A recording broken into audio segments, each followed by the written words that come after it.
Ako ditong store na EDB. Parang ang saya-saya mamili. Kasi ang daming, ano ba yung mga pochi? Ay, pochi. Mga mochi. Pochi daw. Ano nagsasabi? Ang 4.05 ringgit per 50 grams.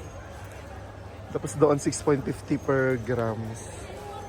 Ito daw, buy 2, sale free. Buy 2, free 1. Take 1, gano'n. How much naman ito?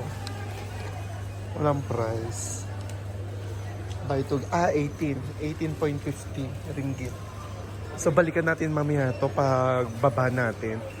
Ito, mix and match daw. 24.90 ringgit. Ayun, buy any tool. Get 6 ringgit off. 23 ringgit.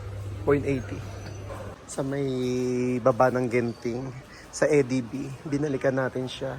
So, 29, halos 30 ringgit. Ito mga ganitong box ng almonds. Ayan, mamimili ka na lang ng design. Buy 1, free 1 daw. Umura na pala siya. Kung buy 1, free 1. So, mapatak lang na 15 ringgit, no? Ayan. Then, itong mga durian, chocolate ay 13 ringgit. Ito, durian din. 13 ringgit. So, nakapamili tayo na 86.15 ringgit sa EDB store through GCash. Tignan na lang natin yung conversion kung magkano kinaltas ni GCash.